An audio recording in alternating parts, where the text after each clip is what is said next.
The chair will now entertain requests for 1-minute speeches.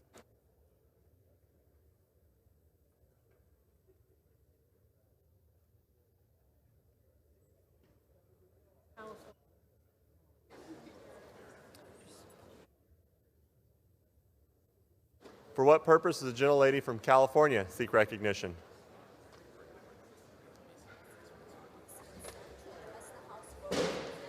Without objection, the gentlelady is recognized for 1 minute.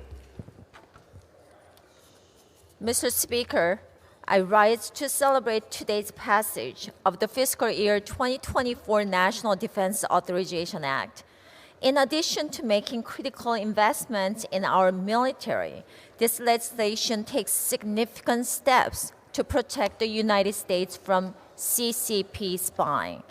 For 16 years, CCP-owned logistics platform called Logink has tracked our commercial and military ships.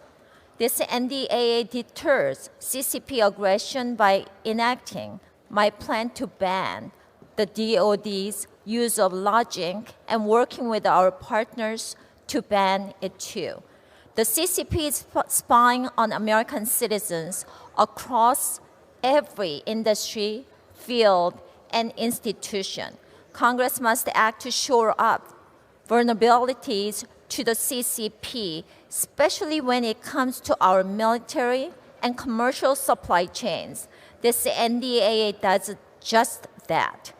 That is why I was proud to support it, and that is why I urge all our Senate colleagues to do the same. Thank you, and I yield back.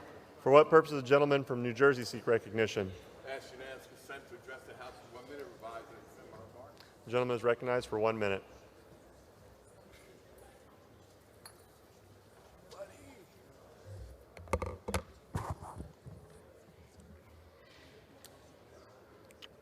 Mr. Speaker, I rise today to discuss the importance of preventative cancer care, especially colorectal cancer. Colorectal cancer is one of the deadliest cancers, but it has one of the highest survival rates if detected and treated early. Too many Americans put off routine screenings and colonoscopies because they worry about coverage.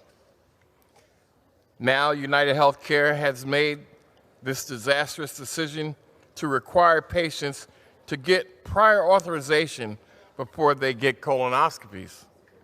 Their new policy comes at a time when colorectal cancer rates are rising nationwide, particularly in young Americans.